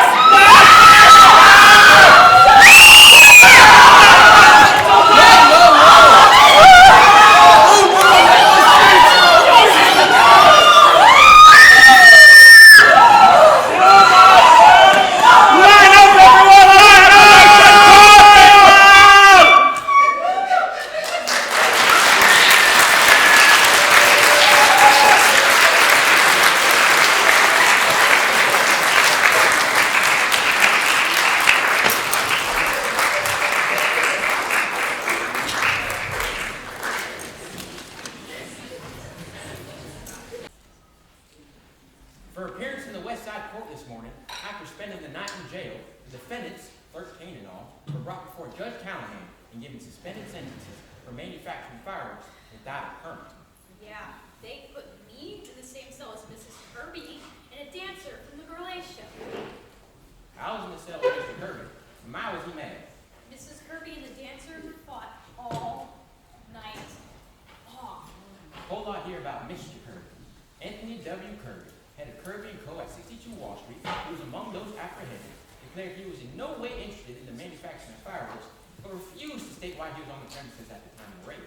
Mr. Kirby is a member of the Union Club, the Racket Club, the Harvard Club, and the National Geographic Society. My certainly is a joiner, ain't he? All Richmond joiners. They don't have anything better to do with their time. Suppose after all this, Mr. Tony ain't ever been married to a company. No, sir, and yeah, Miss Alice does love that boy. Ever notice how those families always getting themselves into trouble? Yes, though I often wish I wasn't a part of it. Me too. I don't know what to do with all the food in the kitchen. There's not going to be a party tonight, that's for sure. Aren't we gonna eat? Well, I'm going to cook it, but they won't have the appetite for it. I'm hungry. Well, they aren't. They're all torn up about Miss Alice. Where's she going? What's she so upset for? I don't know. She'll go to the mountains or someplace, but she's going. You know Miss Alice when she gets that looking around. It's too bad. Sure is. Aw, not even a balloon left. Look. How's the hand, Mr. DePinna? You feel any better? Yeah, it's better now. Say, do you have any olive oil left there? No, but try the bowl in the kitchen. Thanks. Yep. Well, she's leaving. Nothing anybody said could change her. Will she go away long? I don't know, Reba. She won't say. Well, it sure will be lonely without her.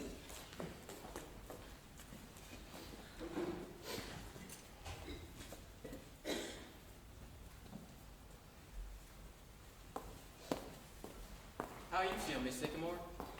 Oh, I'm all right. Just kind of upset. Suppose if I do some work, I'll feel better. I won't bother you then, Miss Sycamore.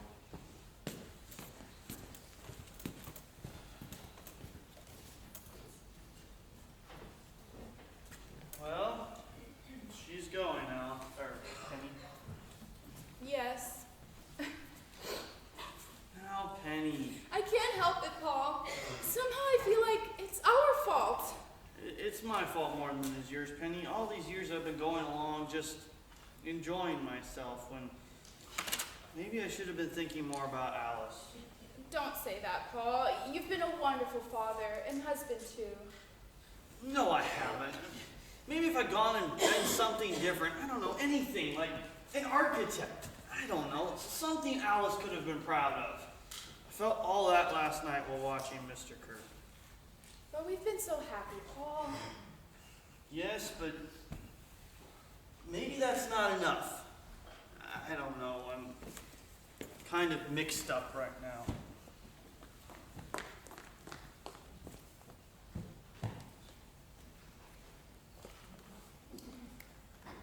What time is she going? Train leaves at 7:30. Well, if Tony could see her, then maybe he could But persuade she her. won't, Penny. He's been trying all day. Well, where is he now? I don't know, maybe walking around the block again or something. Anyway, she won't talk to him. Well, maybe he could see her before she leaves, and he can... It won't help, Penny. No, I suppose it won't. And I feel so bad for Tony, but... Oh, well, Grandpa? Now, Penny, let the girl alone. But Grandpa... Well, suppose she goes to Adirondacks. She'll be back. You can only take so much of the Adirondacks before you need to come home. Oh, but it's all so terrible, Grandpa. Yes, it is. But everything does have its bright side. How do you mean, Grandpa? Well, for one thing, the look on Mr. Kirby's face when he went into that patrol wagon and when he had to bathe with Donald last night. I'll never forget that if I'll live to be 100 years old. And mind you, people, I intend to, if I can have my way at least. Oh, and it was even worse with Mrs. Kirby, when the matron stripped her, and there was a dancer there too, and she kept singing as she undressed. Bar Harbor is certainly going to seem mighty boring for the Kirbys this summer. Indeed. Need any help, Alice? No thanks, Grandpa. Alice, dear. No, Penny. I'll bring the big bag down when you're ready, Alice. Thank you, Ed. Would you like to take some candy with you on the train, Alice? No thanks, Essie. Alice, you could be just as alone here as you could in the mountains. You could stay in your room all the time. No, I need to be away from everybody for a while. I love you all and you know that, but I just need some time to myself. I'll be alright. Father, did you phone for a cab? No, I didn't know you wanted one. Oh, I told Mr. Dependent to tell you, Paul. Didn't he tell you? Oh, he told me, but I forgot. Oh, I wish I didn't have a family that always forgot everything. One that behaved the way that other people's families do. I'm sick of the cornflakes and Donald? Why can't we be like everybody else? Roast beef and 2 green vegetables. I wish.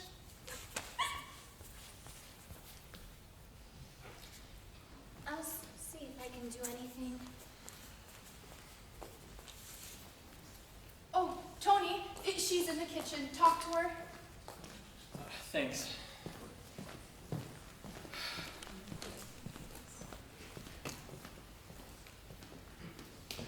Alice, won't you It's listen no to me? use, Please? Tony. Alice, you're not being fair. At least let me talk to you. Where'd they go? Upstairs. Ugh. She walked out the minute he came in.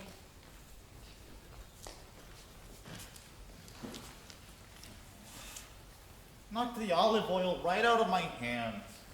I'm gonna smell fishy for a while. How are you feeling, Mr. DePina? Is your hand still hurting you? No, it's better now. Everything's all burnt up down there, huh? Yeah. And my Roman costume, too. Well, I said there is a bright side to everything. All except my 23 years back income tax. Say, what are you going to do about that, Grandpa? Well, I have an idea. It might not work, but I'll try it anyway. What is it? Good evening, everybody. Hello, Forgive me, the front door was open. come on in. Oh, well, do stay for dinner. We have all that food out there. Somebody's got to eat it. Well, I wouldn't want to be in position. I'm sorry, Mr. Kolonkov. I don't think I can take a lesson. I just don't feel up to it. Yes, but, Madam Sycamore, I was wondering if I could ask you a favor. Of course.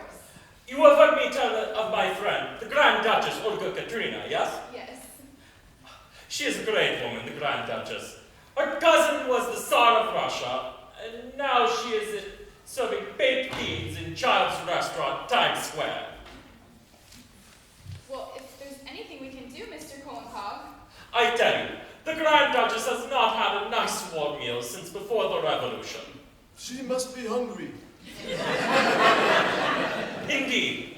And not only is today her day off, Thursday, but it's also the anniversary of Peter the Great, a remarkable man. Mr. Kolonkov, if you mean to tell me that you would like the Grand Duchess to have dinner with us, why, we'd be honored. Oh, yes. In the name of the Grand Duchess, I thank you. Oh, I'm so nervous. Where is she now? Oh, she is out on the street. I go get her. Ed, straighten your tie. I see your dress. And what about me? Do I go right? You know, if this continues, I'd want to live to be 150. Ladies and gentlemen, may I present the Grand Duchess Olga Katerina. Your Highness, allow me to present you Madam Sycamore, Madam Carmichael, Grandpa, Mr. Sycamore, Mr. Carmichael, oh, and Mr. Depina.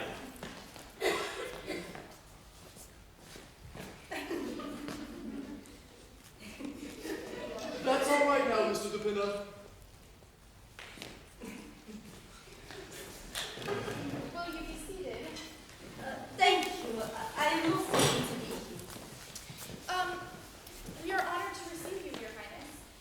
I'm most happy to be here. But how soon is dinner? Oh, it's quite soon. Very soon.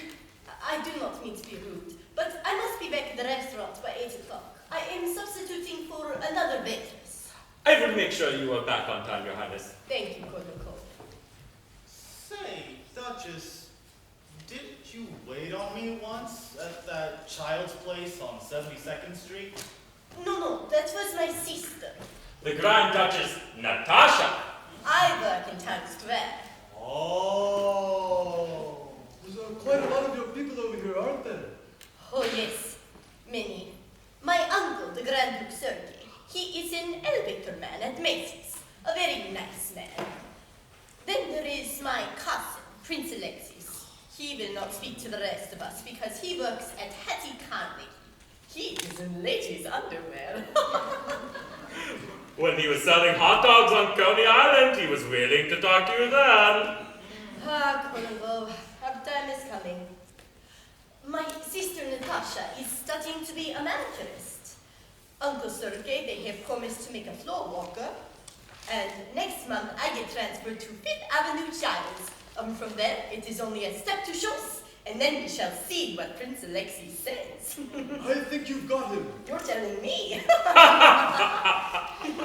Your Highness, did you know the Tsar? Personally, I mean. Of course, he was my cousin. It was terrible what happened, but perhaps it was for the best. Where could he get a job now? Pravda. That is true. And poor relations are poor relations. It is the same in every family. My cousin, the King of Sweden, he was very nice to us for about 10 years. Every once in a while, he would send a money order. Until one day he said, I cannot go on. I'm not doing so well myself. I do not blame him. No, of course not. Will you excuse me?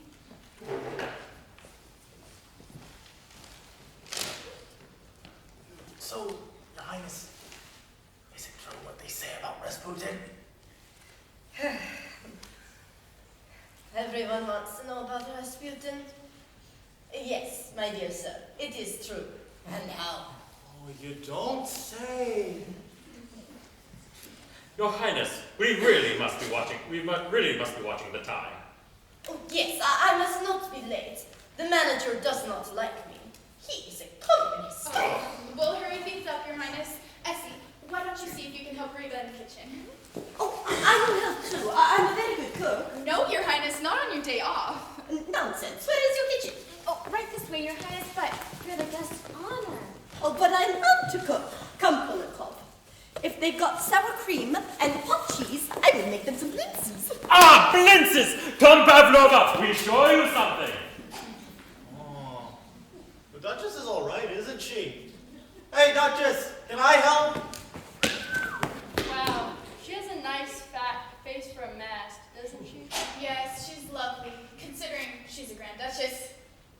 Isn't it amazing what some people go through and still feel kind of joyful inside? She made me forget about everything for just a moment.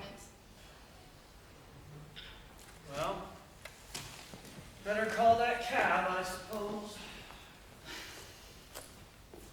Oh, wait a minute, Pa. Here they are now. Ed, will you get my suitcase, please? Don't you do it, Ed. Ed, please. All right, and bring it down. Do you know that you've got the stubbornest daughter in all 48 states? That was for the cab. If it is, it's certainly wonderful service. Is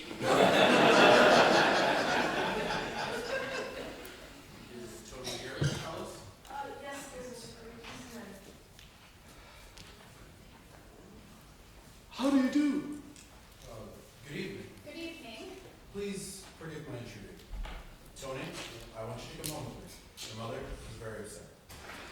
Very well, Father.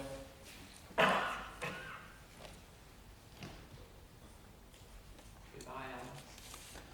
Bye, Tony. I need hardly say that this is just as painful to Mrs. Kirby and myself as it is to you people. I'm sorry, but I'm sure you understand. Well, yes. And in a way, no. Now, I'm not the kind of person who tries to run other people's lives, Mr. Kirby, but I think between the both of us, these young people don't have as much sense as you and I have. Grandpa, please don't do this. No, Alice, I'm just talking to Mr. Kirby. A cat can look at a king, can't he? Oh, do you want me to do that for you, Alice? No, Mother. Send a cab to 761 Claremont right away, please. Yes, thank you. Alice. Father! Are you ready, Sonny? Mr. Kirby, I suppose after last night, you think this family's kind of crazy. No, I would not quite say that. Although, I'm not accustomed to going out at night for dinner and spending the night in jail. Well, you must realize, Mr. Kirby, you just came on the wrong night, that's all. Now I'm sure nothing will happen at all. Maybe. Mr. Vanderhoff, it was not merely last night that convinced Mrs. Kirby and myself that this engagement would be unwise. I can handle my own affairs, Father. Alice, for the last time, will you marry me? No, Tony. I know what your father means, and he's right. No, he's not, Alice. Alice, you're in love with this boy, and you're not marrying him because we're the kind of people we are. Grandpa. I know. You think the two families wouldn't get along. Well, maybe you're right, but who's to say that they're right and we're wrong? Grandpa, I didn't say that. I only feel... Well, what I feel is that Tony is too nice a boy to wake up 20 years from now with nothing in his life but stocks and bonds. How's that? Yes, mixed up and unhappy, just the way that you are. I beg your pardon, Mr. Vanderhoff. I am a very happy man. Are you? I most certainly am. I don't think so. Where do you think you get your indigestion from? Happiness? No, sir. You get it because you spend most of your time doing things you don't want to do. I don't do anything that I don't want to do. Well, yes, you do. Just last night, you said that after a week in Wall Street, you're pretty near crazy. Why do you keep on doing it? Why do I keep... Why, that's my business. A man can't simply give up his business. Why not? You've got all the money you need. You can't take it with you. That's a very easy thing to say, Mr. Vanderhoff. But I've spent my entire life building up my business. And what's it got you? Same mail every morning, same deals, same meetings, same dinner every night, and the same indigestion. Don't you think there ought to be something more, Mr. Kirby? You must have wanted something more when you started out. We don't have too much time, you know. Any of us. Well, what do you expect me to do? Live the way you people do? Do nothing? Well, I have a lot of fun. Time enough for everything. I get to read, talk, practice my darts, go to the zoo now and then, even when spring comes around. Don't answer the people I don't want to. I don't spend 6 hours of time of my day that I have to fix in before I get the 1 hour of things I want to do. And I haven't taken a Tums in 35 years. What's the matter in that? The matter with that? Suppose we all did that. A fine world we'd live in, everyone going to zoos. Don't be ridiculous, Mr. Vanderhoff. Who would do the work? There's always people to do the work. You can't stop them. Inventions, they fly across the ocean. There's even people that want to go to Wall Street too. They work there because they like it. But I don't think you're one of them, Mr. Kirby. I think you're missing something. I'm not aware of missing anything, Mr. Vanderhoff. I wasn't either, till I quit. I used to go down to that office, 9 o'clock sharp, no matter how I felt. Lay awake at nights for fear I wouldn't get that new contract. I used to worry about the world too. I got all worked up on whether Cleveland or Blaine would be elected president. Seemed awful important at the time, but who cares now? What I'm saying, Mr. Kirby, is I've had 35 years that nobody can take away from me, no matter what they do to the world. See? Yes. Yes, I do see. And it's a very dangerous philosophy, Mr. Vanderhoff. It's un-American, and it's exactly why I'm opposed to this marriage. I don't want Tony to come under its influence. What's the matter with it, Father? The matter with it? Why, it's downright communism, that's what it is. You didn't always think so. I most certainly did. What are you talking about? I'll tell you what I'm talking about. You didn't always think so because There was a time when you wanted to be a trapeze artist. Don't be an idiot, Tony. Oh, yes, you did. I came across those letters you wrote to Grandfather. Do you remember those? No! How dared you read those letters? How dared you? Why isn't that wonderful, Mr. Kirby? Did you wear tights? I most certainly did not. The whole thing is absurd. I was 14 at the time. Yes, but at 18, you wanted to be a saxophone player, didn't you? Tony! And at 21, you ran away from home because Grandfather wanted you to go into the business. It's all down there in black and white. You didn't always think so. I may have had some silly notions in my youth, but thank God my father knocked them out of me. I went into the business and forgot about them. Not altogether, Father. There's still a saxophone in the back of your clothes closet. There is? That's enough, Tony. We'll discuss this later. No, I want to talk about it now. I think Mr. Vanderhoff is right. Dead right. I'm never going back to that office. I've always hated it, and I'm not going on with it. And I'll tell you something else. I didn't make a mistake last night. I knew it was the wrong night. I came here on purpose. Tony! Because I wanted to wake you up. I wanted you to see a real family as they really were. A family that loved and understood each other.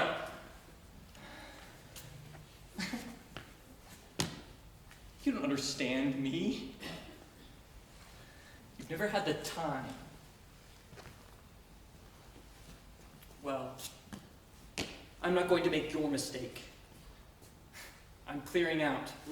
Clearing out? But what do you mean by that? I mean, I'm not going to be forced into the business just because I'm your son. I'm getting out while there's still time. But, Tony, what are you going to do?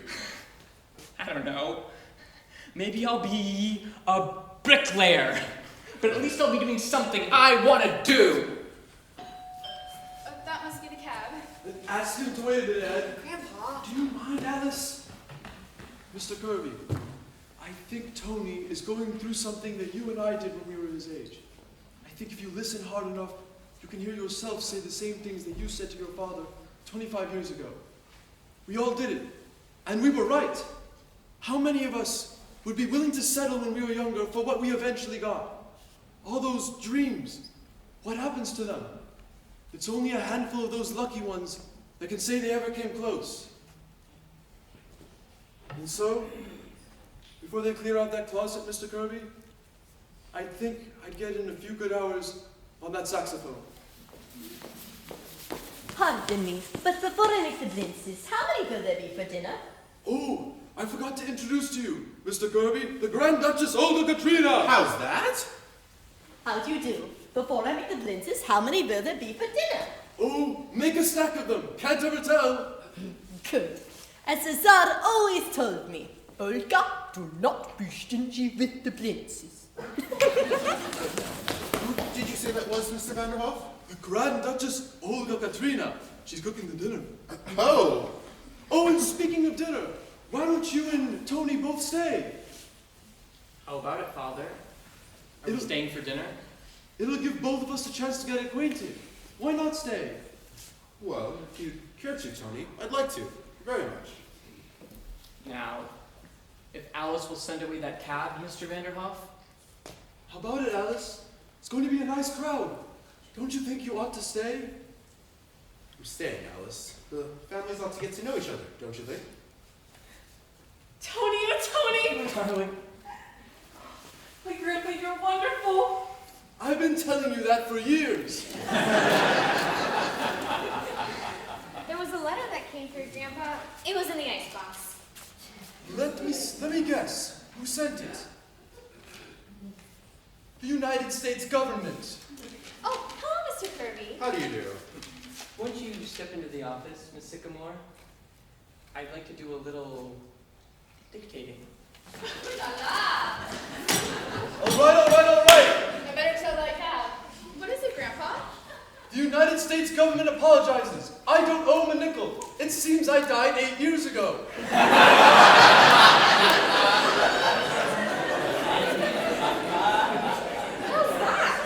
Remember Charlie the milkman? Well, I just sold to them that he was really senior, and I'm his son. So they apologize, and I might even get a refund. Sure. Pardon me, Mr. Vanderhoff. How did you say you escaped the Apertex? Tonight, my friends, we are going to eat. Oh, hello there. Hello. How do you do? Fine, fine. Glad to see you.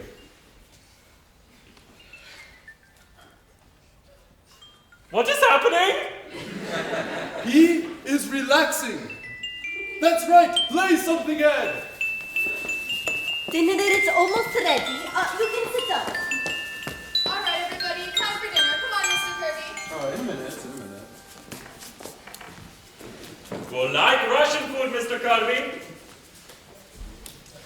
Essex, stop dancing and come to dinner. Of course, you must be careful about your indigestion. Oh, nonsense. I haven't any indigestion. Well, Miss Sycamore, how was your trip to the Adirondacks? Shut your face, Mr. Kirby. In Russia, when they sit down to eat. Quiet, everybody, quiet. Well, sir, here we are again. We would like to thank you for everything that's happened. Everything seems to be going well. Alice is going to marry Tony. It looks like they'll live happily ever after. Of course, the fireworks blew up, but that was really Mr. DePinna's fault, not yours. Of course, we have kept our health, and as far as anything else is concerned, we'll leave it up to you. Thank you. Grandpa, I had a letter from my friend in Siberia. He has escaped again. Save the stamp for me, Kolenkov. We have roast goose for dinner. Do you like roast goose, Mr. Kirby? I like it, why? That's my favorite dish. After supper's over, Mr. Kirby, I'm gonna dance for you. I've got a new mazurka. And I wrote music for it, too. Well, say, Mr. Kirby, what are your thoughts on the Securities Commission? Mr. DePenna, we've got to start thinking about next year's fireworks. Well, there goes the Adirondacks. And a very good thing, too.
A couple of things we want to do before we let you go tonight.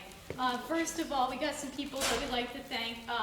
I did see former AU Theater Wing members in the crowd tonight, so if you have acted in the AU Theater Wing production before, could you stand for us real quickly?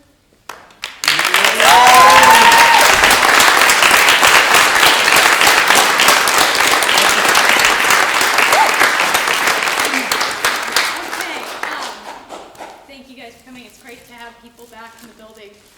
There's a lot of people who made this production happen. A few people I want to shout out real quickly. First, let's start with our executive team. She's in charge of public relations, and she's very nicely fixing the flowers for right now. Savannah.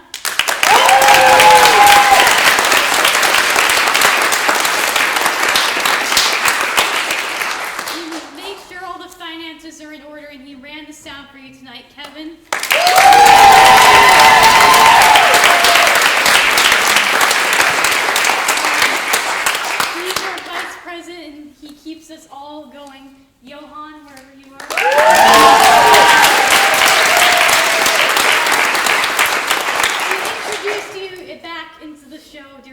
permission, and we couldn't have done it without her. And she very nicely let me drop by her office at random hours, and I'm like, I have an idea.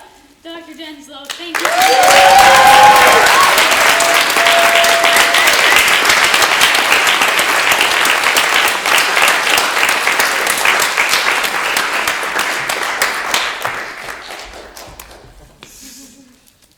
And we also want to thank our lovely president.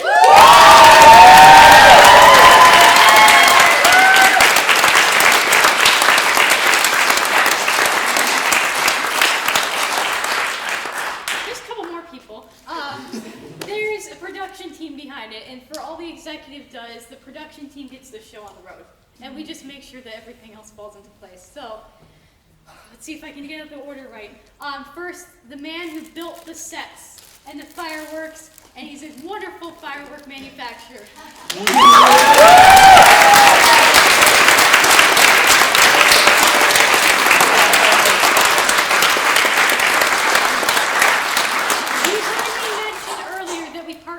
With Neighbor to Neighbor, and you'll see that everybody up here is very thankfully in costume, and it wouldn't have happened without Tabitha.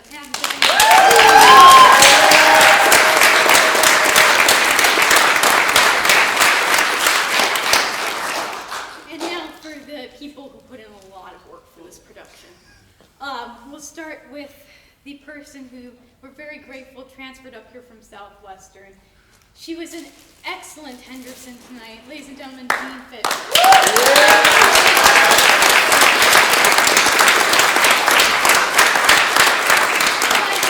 All the people I'm now recognizing are your directors, so just bear that in mind.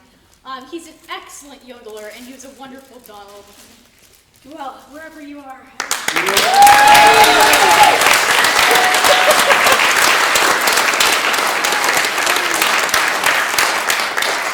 Certainly not least, she's the best playwright this side of the Rocky Mountains. Penny, our wonderful Penny.